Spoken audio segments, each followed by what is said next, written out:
pertengkaran itu memang ada, ya, seperti apa yang disampaikan Bang Binola.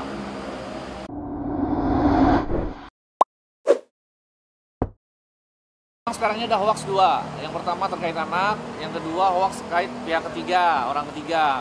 Yang orang ketiga 1000% juga kami sampaikan bahwa klien kami sama sekali tidak memiliki orang ketiga yang menyebabkan alasan perceraian. Karena apa? Kita bisa lihat di dalam gugatannya, itu pun tidak mempermasalahkan atau tidak menyampaikan hal-hal terkait orang ketiga. Artinya itu juga tidak benar gitu ya, artinya orang ketiga itu tidak ada, karena di dalam gugatan pun tidak ada pembicaraan orang ketiga gitu. Antara klien kami dengan anaknya ya, itu adalah 1000% hoax. Begini, dalam hal seseorang mengangkat anak punya konsekuensi hukum dan konsekuensi moral ya. Konsekuensi hukum, dia tidak bisa seenaknya pada saat mengangkat anak lalu dia langsung membuang anak itu, nggak bisa ya, itu konsekuensi hukum ya. Dan itu ada aturan hukum yang berlaku. Konsekuensi moral, tidak bisa juga dia mengangkat anak lalu tidak memberikan perlakuan yang sama terhadap anak yang lain ya, atau dibeda-bedakan, itu nggak bisa juga ya. Jadi dia juga tetap punya konsekuensi itu dan dijalani. Dan saya pikir baik klien kami Sarwenda maupun klien Bang Minola adalah orang-orang yang sangat bertanggung jawab terhadap anak-anaknya ya. Jadi kalau ditanya bagaimana perlakuannya, saya pikir mereka tetap akan memperlakukan anaknya seperti anak kandungnya ya, tidak ada yang berbeda. Hanya bagaimana orang-orang yang selalu memframing ini harus kami kasih pelajaran ya, itu aja.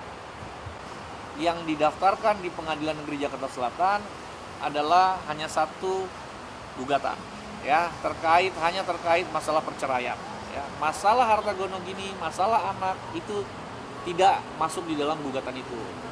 Lalu pertanyaannya, terus bagaimana Bang masalah itu ya? Kalau masalah anak, kita bisa lihat mereka berdua tetap komitmen, tetap kompak mengurus anak. Artinya masalah anak tidak ada yang dipermasalahkan. Ya, jadi mereka tetap, karena anak masih di bawah umur, ya, anak posisinya ada pada ibu. Tetapi kapan saja orang bapaknya mau bertemu, dipersilakan, tidak ada halangan. Jadi tetap seperti itu ya. Nah, terkait gono gini, ini tidak bisa kami sampaikan karena memang nanti ranahnya biar klien yang menyampaikan. Tetapi saya yakin antara klien kami dengan klien Bang Minola itu satu visi, bahwa yang namanya harta itu yang mereka dapatkan itu sepenuhnya pun akan diterima menurut kami adalah untuk kepentingan anak ya. Jadi saya pikir juga kemungkinan tidak akan dipermasalahkan karena itu memang untuk semuanya mereka lakukan untuk kepentingan anak gitu ya. Jadi nanti mungkin dikonfirmasi oleh klien kami pada saatnya, yaitu pada setelah putusan. Nah, kalau bicara soal psikis ya, yang namanya ibu rumah tangga pasti secara psikologis tidak lebih kuat dari seorang suami ya, karena dasarnya adalah seorang perempuan ya. Bagaimana seorang perempuan itu kan harkatnya kan harus kita lindungi, lebih lemah dari seorang suami atau lebih lemah dari laki-laki gitu ya. Jadi kalau dibilang masalah ini semuanya benar-benar pukulan berat buat klien kami. Tetapi klien kami berusaha tetap menjadi pribadi yang sehat lah ya, yang sehat secara pikiran ya. Jadi dengan sehat secara pikiran dia bisa menjadi seorang ibu yang baik ya. Jadi kalau dibilang terpukul, dia terpukul, baik mulai dari mungkin masalah perceraian ya, masalah hoax yang ada gitu ya. Tetapi ya dia berprinsip lah. Saya lihat memang klien kami berprinsip dan dia harus fight terhadap situasi yang ada. Jadi ya seperti itu memang kondisinya. Memang benar kemarin adalah agenda saksi dari pihak penggugat ya. Memang dalam situasi persidangan sekarang kami pihak tergugat memang tidak hadir ya. Jadi kami memang tidak punya kesempatan untuk memberikan saksi atau mengajukan saksi.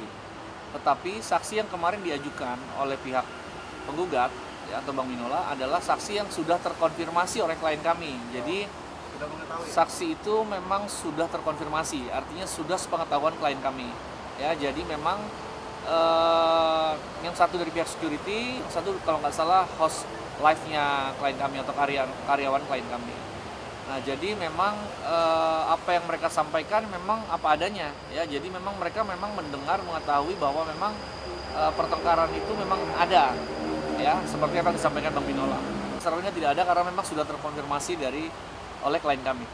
Tim yang melihat atau yang mengetahui jalan persidangan juga menyampaikan bahwa saksi ini hanya mengetahui proses pertengkarannya ya, jadi tidak ada pihak-pihak lain yang disudutkan oleh para saksi.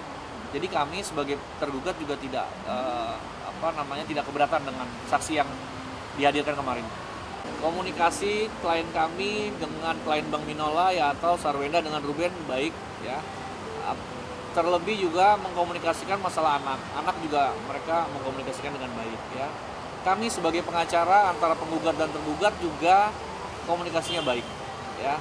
Hanya nanti pertanyaan dari teman-teman wartawan yang belum terjawab saat ini, nanti setelah putusan klien kami akan preskon ya, akan menyampaikan apa hal-hal atau undang-undang apa yang ada di klien kami akan disampaikan langsung ya. Tapi sekarang ini klien kami hanya fokus untuk masalah persidangan. Komitmen yang ada ya, komitmen saya sangat yakin komitmen yang ada antara klien kami dan klien Bang Binola adalah tidak sedikit pun mengurangi porsi kasih sayang kepada anak ya. Jadi bagaimana pihak Ruben tetap bertemu anak, tetap mengantar anak, dan itu tetap dilakukan tanpa dihalangi siapapun. Ada pihak-pihak yang memframing klien kami dengan anaknya ya, memframing hal-hal yang tidak benar.